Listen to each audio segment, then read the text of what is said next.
आपकी माँ पूरे परिवार की धुरी थी, तो वो खास तौर से परछाई जी का इस रूप में उनके भोजन, उनके चाय वगैरह का वो ध्यान रखा करते हाँ, थे। वही सब कर जी। तो क्या परछाई जी की कोई व्यक्तिगत खान पान में पसंदगी या नापसंदगी थी क्या?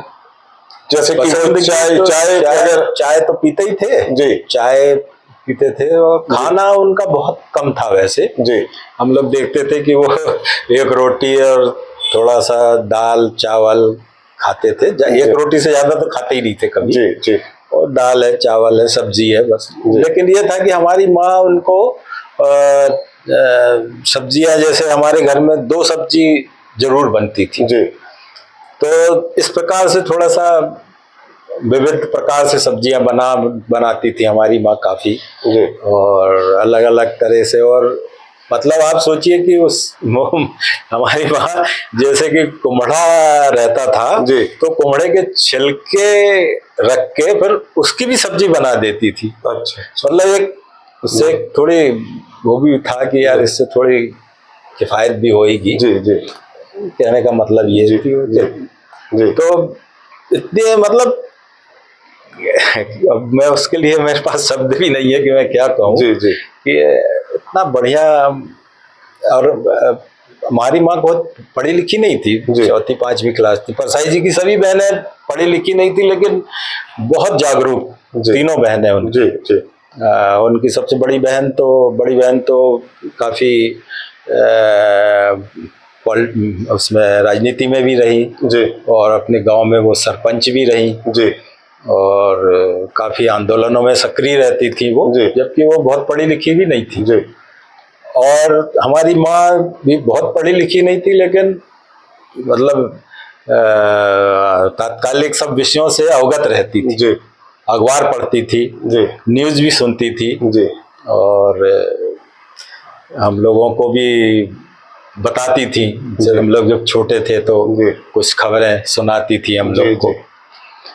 और छोटी बहन उनकी जो थी वो भी बहुत जागरूक मतलब थी, वो लोग भी बहुत, बहनें बहुत पढ़ी लिखी नहीं थी उनकी। तो आप लोग जैसे बच्चे थे, फिर बाद में आप लोग वयस्क हुए, आपकी माता जी थी, तो क्या परछाई जी जो लिखते थे या कुछ उस समय के समसामयिक जो मामले रहा करते थे, वो घर में उन पर भी आप लोग परछाई जी के साथ विचार विमर्श किया करते थे क्या? परछाई जी, बड़े मामा हमारे मतलब पारिवारिक उसमें बहुत ज्यादा उनका वो नहीं था किसी को। एक तो वो किसी को कभी कुछ कहते भी नहीं थे, डांटते भी नहीं थे। हमने देखा कि वो कभी नाराज नहीं होते थे, इनमें बहुत बड़ी खासियत थी। घर में बहुत से लोग इकट्ठे हो जाते थे साहित्य की, वो तो बहसें भी होती थी और उनके आपस में थोड़ा तेज बात भी हो जाती थी। लेकिन मैं देखता था कि बड़े मामा हमेशा बहुत ही शांत रहते थे। वो कभी उनको शांत करते थे, बल्कि ये कभी कभी ऐसी चर्चाएं हो जाती थी जो कि कुछ उत्तेजित हो जाया करते थे। जैसे कि अब मैं किसी का नाम नहीं लेना चाहता, तो अक्सर वो उत्तेजित हो जाते थे। तो बाद में वो फिर शांत भी हो जाते थे। बड़े मामा उनको शांत भी कर देते थे। बड़े मामा से नहीं होती थी वो, लेकिन आपस में हो जाता। तो चर्चाएं ऐसी होती रहती थी वो। लेकिन वो बड़े मामा को मैंने देखा कि कभी वो नाराज होके कभी तेज शब्द हमने कभी नहीं सुना कि बहुत तेज आवाज में उनने बात करी। बहुत ही उसमें रहते थे वो। और किसी को कभी, हम बच्चों को तो कभी उनने, मतलब हमारे छोटा भाई जरूर थोड़ा शैतान था, तो उसको थोड़ा डांटते रहते थे। वो शैतान था काफी। और तो एक बार तो वो हम लोग लक्ष्मीबाग के मकान में जब रहते थे, तो वो छोटा था, तो जाके वहाँ 15-20 फुट, हाँ 25-30 फुट दूरी पे रेल की पटरी थी। तो वो रेल की पटरी पे जाके बैठ गया। अब उसको घर में देखा तो वो नहीं दिखा, तो माँ बाहर आई, देखा तो वो वहां जाके रेल की पटरी पे बैठा है। उस समय गनीमत थी कि कोई गाड़ी आड़ी नहीं आ रही थी।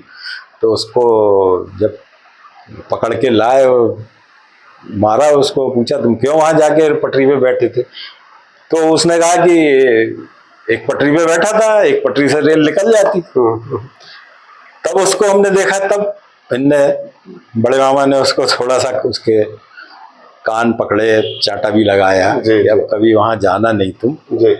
और बाकी हम लोग को ऐसी कोई स्मृति नहीं है कि उनने हम लोग को कभी ऊंचे शब्दों में बोला हो, डांटा हो जी। कभी ऐसा। दूसरा एक और चीज है कि परसाई जी ने जो लेखन किया है वो जो तमाम उनके व्यंग्य जो बाद में बहुत ये माने गए हैं कि उनने वो एक भविष्य दृष्टा थे, चाहे वो 10 दिन का अनशन हो, चाहे मैं बिहार से चुनाव लड़ रहा हूँ, निठल्ली की डायरी है, ये तमाम उनके जितने व्यंग्य हैं, तो इन व्यंग्य को जब ये लिखे गए हैं तो उस समय ये आप लोग ने उसी समय पढ़े कि बाद में इनका आप लोग ने इनको पढ़ पाए? नहीं, अब ये उनका लिखा हुआ हम लोग तो पहले तो कभी ऐसी सरसरी निगाह से पढ़ लेते थे, लेकिन जब छपता था तब तो पढ़ते ही थे हम लोग। जी जी। हाँ जी। लेकिन उसके पहले क्या था कि अब जैसे हम लोग उसको टाइप कराने ले जाते जी, जी। तो थोड़ा तो पढ़ ही लेते थे। जी जी। हम टाइप करने जा रहे हैं, हाँ, हाँ। फिर लाए तो कभी कभी हम उसका गलतियां भी ठीक कर देते थे। वो हमसे बोल देते थे देख लो, तो वो करके फिर। अच्छा, दूसरा ये भी है कि वो बाद में डिक्टेशन देते थे और आप लोग परिवार के बहुत सारे लोग उसको लिखा करते थे। जी जी। बाद में तो आप ये ऐसा मौका आपके ऊपर भी? हाँ, अब हम कई बार जैसे ये जो कॉलम थे तो जब थोड़े से वो कमजोर हो गए आखिरी में, तो फिर वो डिक्टेशन देने लगे थे और हम लोग फिर लिख देते थे, तो फिर टाइप करा के जो भी है देना था।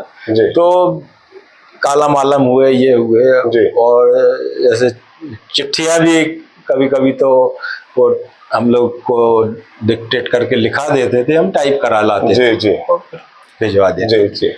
तो आखिरी में थोड़े से वो आँख के कारण भी उनको थोड़ी सी तकलीफ थी, क्योंकि उनके एक आँख का ऑपरेशन कैटरेक्ट का हुआ था, वो सफल नहीं हो पाया। हाँ, तो एक तकलीफ उनको वो भी हो गई थी। हालांकि कई डॉक्टरों ने देखा, लेकिन उस समय आँख की इतनी जैसी आज सुविधाएं हैं ऑपरेशन की और ये लेंस उस समय नहीं थे। उस समय तो वो ऑपरेशन नहीं होता था। तो वो ऑपरेशन उनका सफल नहीं होने से वो थोड़ा सा असर तो पड़ा उनको भी। तो फिर वो हम लोग को डिक्टेट करा के और हम लोग लिखते थे। अच्छा, दूसरा एक और चीज है कि जब मतलब व्यक्ति जब युवा रहता है, प्रौढ़ होता है, उस समय भी थोड़ा बहुत कभी बुखार खांसी या कुछ परेशानियां होती हैं। हाँ। तो जबलपुर में परसाई जी के कोई ऐसे पर्सनल फिजिशियन या कोई डॉक्टर? हाँ, डॉक्टर तो थे जी, मतलब जो इनसे वो नियमित रूप से कंसल्ट करते हो? हाँ, डॉक्टर। तो किन डॉक्टर के साथ? डॉक्टर तो 2-3 तो उनके बहुत करीब के डॉक्टर थे जी।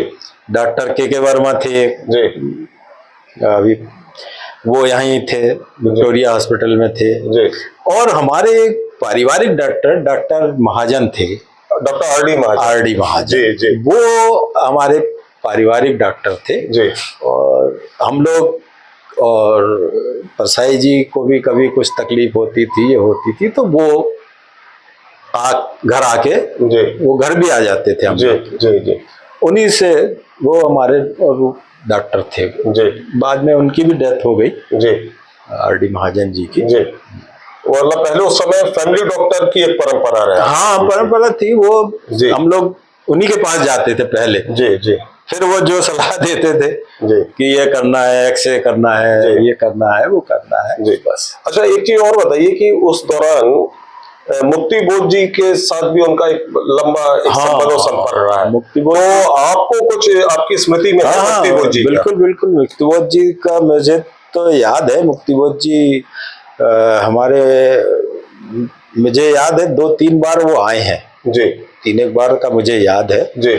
और आपके घर में? हाँ, घर में ही रुकते थे। आपके घर में ही रुकते? हाँ, जी वही परिवार के साथ आते थे। जी। उनकी पत्नी भी आती थी, जी मुक्ति बोध जी की जी पत्नी भी आती थी उनके जी साथ। और उस समय का माहौल इतना बढ़िया था जी कि एक 2 कमरे के मकान में भी सब मेहमान सब रह जाते थे। जो लोग आए हैं जी सब एडजस्ट हो जाता था, जमीनों पे सो जाते थे। जी कोई सोने के लिए पलंग अलंग तो उतने रहते नहीं थे। जी और बैठने के लिए ज्यादा लोग आ जाते थे तो जमीन पे दरी बिछा देते थे। जी बहुत से लोग क्या होते, गोष्ठियां वोष्ठियां जी। जब कोई ऐसी होती थी तो बहुत से लोग इकट्ठे हो जाते थे। जी तो वहीं जमीन पे बैठ गए जी दरी बिछा के। जी। कोई इतनी कुर्सियां वर्सियां जी तो जी थी नहीं उस समय। जी तो मुक्ति बोध जी का तो मुझे बहुत अच्छी तरीके से याद है। जी। वो आते थे और मतलब आप लोग हाँ। तो उस समय तो आपकी हाँ। लगभग कितनी उम्र रही होगी? मुक्ति बोध जी की जब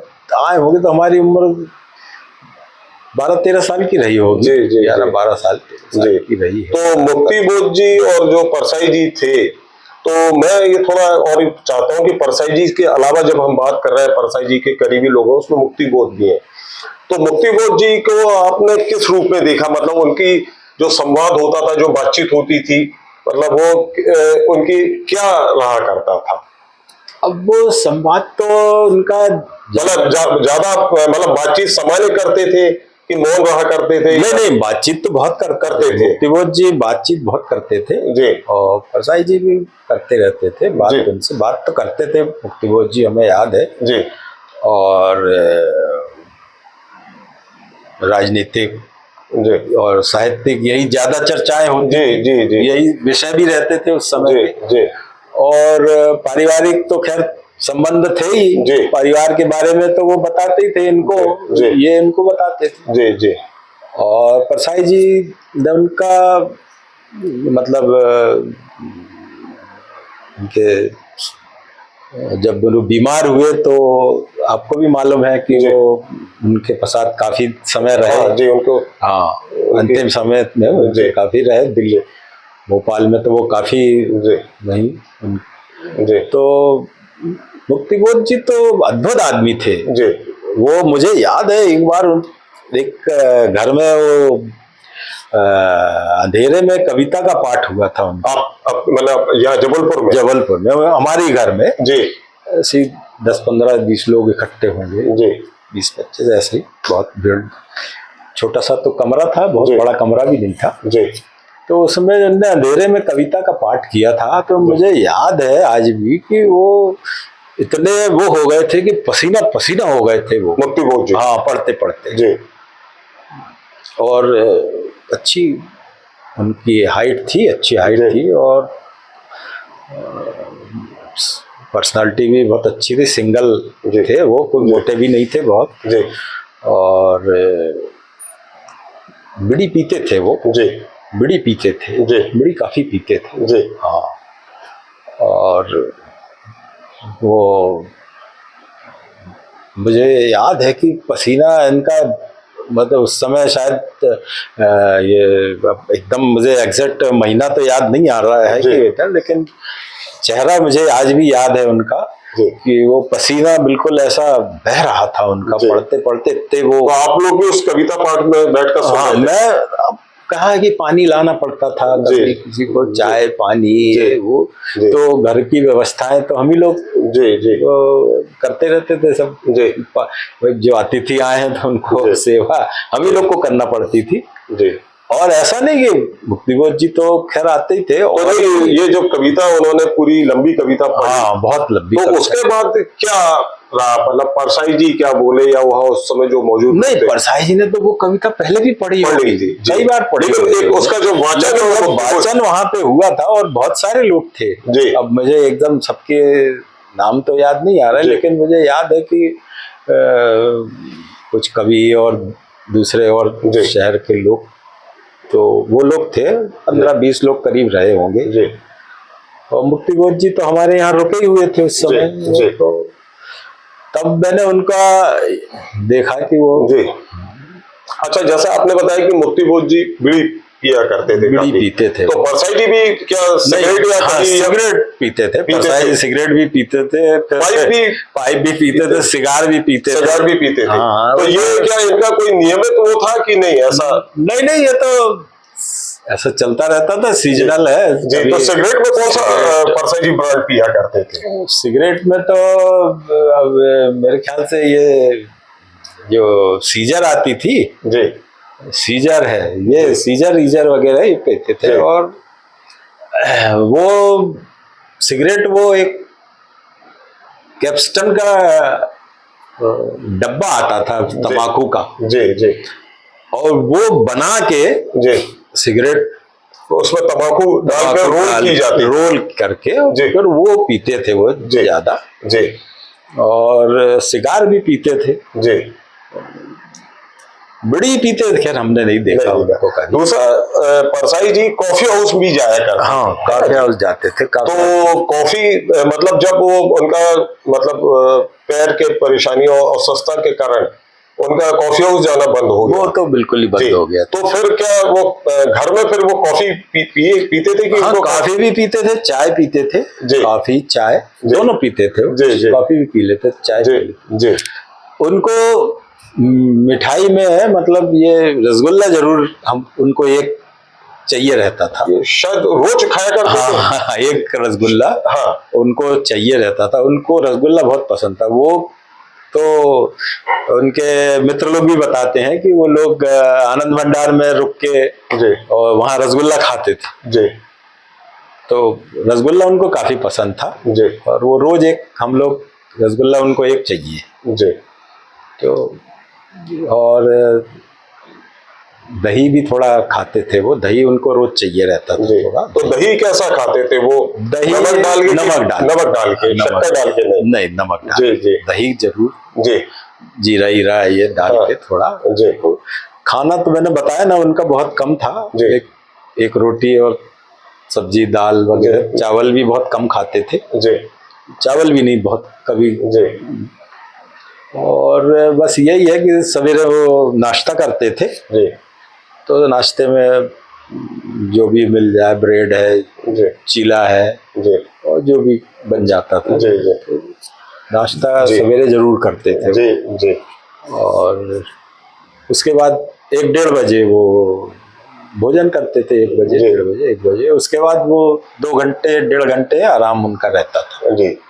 और फिर उसके बाद फिर दूसरा एक चीज और मैं पूछना चाहता हूँ कि आप लोग की जब आप लोग नौकरी करने लगे, आप मतलब युवा हो गए, और फिर आप लोग की जो शादी विवाह हुआ, तो उसमें परसाई जी की क्या भूमिका रही? शादी, देखिए, अब शादी के लिए तो अब भटकना, उनको कहीं जाना ही नहीं पड़ा। वो सब हमारे परसाई जी के एक साथ में पढ़ने वाले उनके टिमरनी में जी परिवार के भी थे, वो उनके साथ भी पढ़ते थे। जी। उनकी बेटी से बड़े भाई की शादी हो गई थी। जी। साधना की शादी भी यहाँ उसने पसंद कर ली थी। जी। साधना ने। जी। मेरी शादी उनके सामने नहीं हो पाई थी, क्योंकि मेरा ये विचार था कि मुझे इनकी देखरेख में कुछ ज्यादा समय देना पड़ता था मुझे, क्योंकि कि सभी काम उनके उस पे होते थे, बिस्तरी पे करने पड़ते थे। तो मैंने शादी नहीं की थी। जी। शादी मैंने उनके मृत्यु के मेरी माँ ने काफी जब दबाव बनाया, बनाया, तब मैंने शादी की। जी जी। 5-6 साल बाद। जी जी। और दूसरा जो सबसे महत्वपूर्ण मैं एक सवाल अब करना चाह रहा हूँ आपसे, कि जो परसाई जी ने जो लेखन व्यंग लिखा उसमें किसी को नहीं छोड़ा उन्होंने, तो क्या परसाई जी आज 2024 में अगर वो लेखन करते तो पूरे हिंदुस्तान में क्या प्रतिक्रिया होती? अब आप सोच लीजिए कि उनका पुराना लेखन आप देख लीजिए। जी। तो भविष्य दृष्टा थे। हाँ, उनमें तो वो चीजें 30-40 साल पहले जो उनने पहले इतने साल पहले लिखा था, वो ही आज भी दोहराया जा रहा है। जी।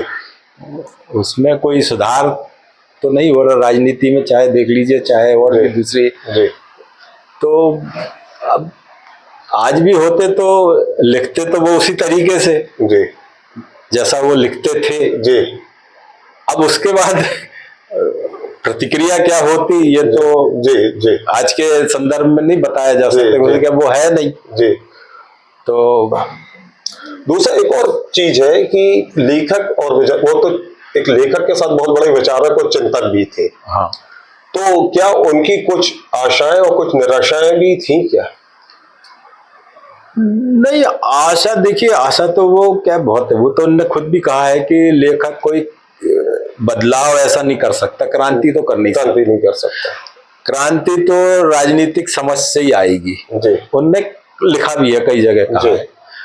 तो लेखक की एक भूमिका ये है कि उन कहते भी थे वो कि जी आप कुछ सुधार हो जाए, जी जो पहले से बेहतर हो जाए, जी इसलिए वो लिखते थे। जी जो भी है उनमें कि जो है उससे बेहतर होना चाहिए। जी जी। और उनकी चिंताएं भी उनके व्यंग में रहती थी, चिंताएं तो थी। अब वो निश्चित रूप से वो एक प्रतिबद्ध लेखक तो थे। जी वो प्रतिबद्धता थी उनकी, थी जी एक विचारधारा के प्रति जी प्रतिबद्ध तो थे ही वो। जी। तो अब आज के संदर्भ में आप नहीं कह सकते कि उनकी लेखन पे क्या प्रतिक्रियाएं होती, जी क्या स्थितियां रहती। जी अब आज तो आप देख भी रहे हैं कि इस प्रकार का अखबारों में क्या पत्रिकाओं में उस प्रकार की चीजें छप भी नहीं रही हैं, आप देख भी रहे हैं। जी। अब तो पत्रिकाएं आजकल साहित्य की बंद भी बहुत हो गई हैं। जी। तो नहीं। और अंतिम मेरा प्रश्न ये है कि आपके मतलब व्यक्तिगत रूप से या पारिवारिक रूप से परसाई जी के साथ कोई ऐसी अविस्मरणीय घटना या कोई याद है जो आपको आज तक याद है? यादें तो बहुत सारी हैं। हाँ, नहीं, यादें तो अब जी, लेकिन कुछ ऐसे ही खास? नहीं, हम ये देखते थे कि वो जैसे उनकी एक कहानी है चूहा और मैं। जी। वो कहानी का मैं देखता रहता था। वो चूहे को वो जज करते रहते थे जी कि वो आता था, कैसे वो खाता था। जी और उनने उस चूहे के द्वारा आप देखिए कि कितनी बड़ी बात उनने कही थी कि भाई आप अपना अधिकार तो आप ले सकते हो। जी कि वो चूहा आता था, वो बकायदा कोशिश करके और अपना खाना ले जाता था। जी। तो ऐसी कई छोटी छोटी घटनाएं हैं जी जो कि हम लोग देखते थे। वो जज करते रहते थे एक सामान्य आदमी की तरह, बोलते नहीं थे भले, जी। जज करके और फिर वो लेखन में आ जाते। ऑब्जर्वेशन ही सबसे बड़ा, उनका ऑब्जर्वेशन बहुत अद्भुत था, विलक्षण था। वो वैसा बहुत कम लोगों में देखा। हाँ, अद्भुत था ऑब्जर्वेशन उनका। जी। बहुत ही तीखी निगाहों से किसी भी चीज का विश्लेषण वो करते रहते। और मित्रों में भी वो देखते थे कि मित्रों को भी वो उनकी कुछ इस प्रकार की जो कुछ बातें रहती थी उनको भी वो अपनी उस दृष्टि से वो रचनाओं में शामिल कर ले। हाँ, मित्रों की जी। डॉक्टर विपाशा मिश्रा हमारे साथ में है। डॉक्टर विपाशा मिश्रा जबलपुर के प्रसिद्ध साहित्यकार डॉक्टर रामशंकर मिश्रा जी की पुत्री हैं और आपकी माँ डॉक्टर सुमन मिश्रा जबलपुर के होम साइंस कॉलेज में हिंदी विभाग की विभाग अध्यक्ष रही हैं। डॉक्टर रामशंकर मिश्रा और हरिशंकर परसाई का बड़े भाई छोटे भाई का संबंध था, अर्थात हरिशंकर परसाई बड़े भाई थे और रामशंकर मिश्रा जी उनके छोटे भाई के रूप में थे। इन दोनों परिवारों की जितनी घनिष्ठता रही है उतनी जबलपुर में किसी परिवार की घनिष्ठता नहीं रही है। मैं डॉक्टर विपाशा मिश्रा से अनुरोध करूंगा कि परसाई जी के उनके परिवार के साथ जो पारिवारिक संबंध रहे, उनके पास कई स्मृति हैं, उनके बारे में हमको वो बताएं। ये परसाई जी का जन्म शताब्दी वर्ष है और वो एक बहुत ही महान साहित्यकार रहे हैं। उनके साथ हमारे माता पिता का अलग संबंध था और माँ का, चूंकि वो कामता प्रसाद गुरु की पोती थी, तो उनके परिवार से अलग रिश्ता था उस लिहाज से। और परसाई जी और हमारे पिताजी का बड़े भाई और छोटे भाई का रिश्ता था। और मेरी माँ के साथ जो है, मैं हमारे नाना लोगों के कारण वो सब लोग उनको बहन मानते थे, मतलब डबल रिश्ता हम कह सकते हैं। लेकिन जो रिश्ता है वो इतना प्रगाढ़ रिश्ता है कि ब्लड रिलेशन हम कह सकते हैं, ब्लड रिलेशन से भी ज्यादा प्रगाढ़ है वो रिश्ता। और बचपन से मैंने जब आँख खोली तब से मैंने दोनों परिवारों को एक साथ देखा, हर सुख दुख में वो एक साथ खड़े होते थे। कुछ हमारे यहाँ कोई भी प्रोग्राम होता था या कुछ इम्पोर्टेंट इवेंट होता था, तो उसके लिए उनकी सलाह ली जाना बहुत इम्पोर्टेंट था। उनकी सलाह के बिना कोई भी काम हमारे यहाँ नहीं होता था। और वही संबंध आज भी दोनों परिवारों के बीच में है। हम रिश्तेदार से ज्यादा हैं और हम अपने आप को, हम लोग एक दूसरे के रिश्तेदार ही मानते हैं। और इतनी क्लोजनेस है कि कुछ भी काम उनके यहाँ यदि होता था तो बिना पापा की सलाह के नहीं होता था, या हमारे यहाँ होता था तो नहीं, उनकी सलाह के बिना नहीं होता था। मेरे विवाह के समय भी जब वो तो 20 साल बेड रिडन थे, बिस्तर पे थे, लेकिन फिर भी वो उनकी लेखनी जो है उसमें कोई परिवर्तन नहीं हुआ। उसी पहनेपन से वो लिखते चले गए। उनको व्यक्ति पहचानने की बहुत कला थी। व्यक्ति के बात करने, व्यक्ति की आंखों से वो समझ जाते थे कि वो व्यक्ति किस तरह का है। मेरे विवाह के दूसरे दिन मेरे पिता उनके पास लेके गए, क्योंकि वो विवाह में शामिल नहीं हो पाए थे, तो दूसरे दिन उनके पास लेके गए कि मिलवा के लाना है दामाद को। उन्होंने देख के, और साथ में उनके एक रिश्तेदार भी गए थे, उन्होंने देख के पहचान लिया कि कौन व्यक्ति कैसा है। तो मेरे भाई की जब शादी हुई तो शादी से पहले मेरी भाभी को उन्होंने फोन से उनकी बात करवाई। जब उन्होंने ओके किया बात करके, फिर उसके बाद शादी हुई। हम बच्चे थे जब, तो वो अपने घर से आते थे और सीधे हमारे घर आते थे। फिर उसके बाद हम लोग को, मुझे और मेरे भाई को दोनों हाथ से पकड़ के पास की दुकान लेके जाते थे, वहां से टॉफियां दिलाते थे। टॉफी दिला के हमको घर में छोड़ के फिर ही वो आगे बढ़ते थे।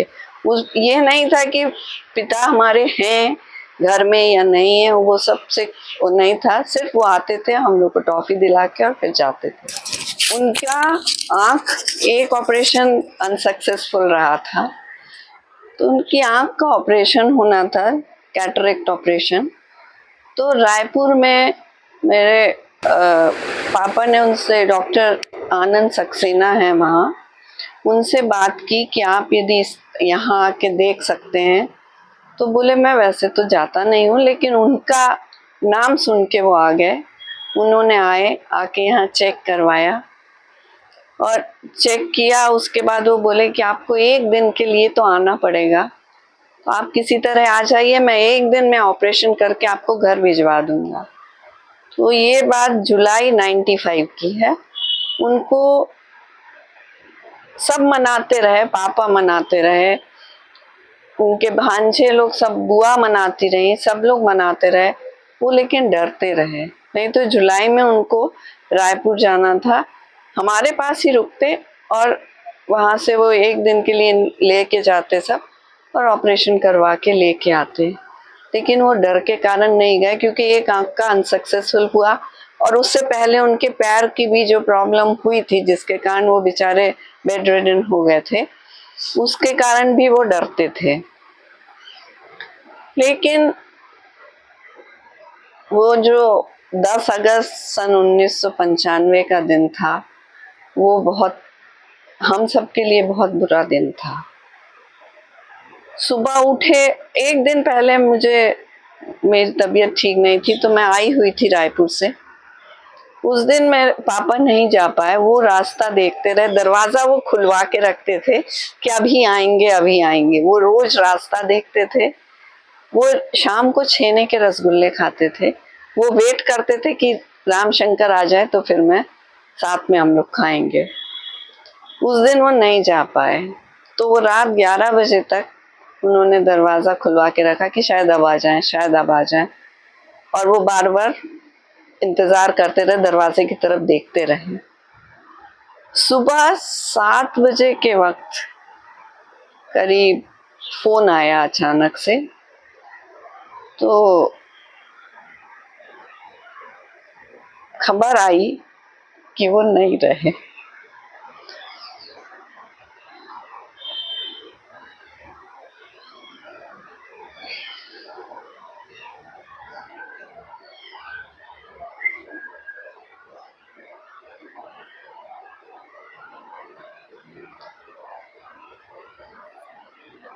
फोन सुनते ही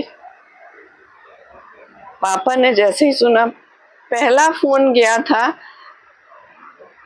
जो उनकी भांजी सीता बुआ की बेटी मेरी दीदी हैं, जीजी बोलते हैं हम, उनके पास गया कि ऐसा हो गया। दूसरा फोन पापा के पास आया। पापा शॉक्ड बैठ गए, वो कुछ बोलने की स्थिति में नहीं थे। माँ मेरी आई, आके बोली क्या हो गया। थोड़ी देर वो चुप रहे, फिर बोलते हैं कि वो नहीं रहे। उनको ये भी नहीं सूझ रहा था कि क्या करना है। माँ बोली चलिए जल्दी से चलते हैं। बहुत बारिश हो रही थी उस दिन। तुरंत ये लोग वहां चले गए। उसके बाद जब वो शाम को लौटे, वो शायद कई दिन तक नॉर्मल नहीं हो पाए। शाम को लौट के बोलते हैं बहुत बड़ा आदमी चला गया। रना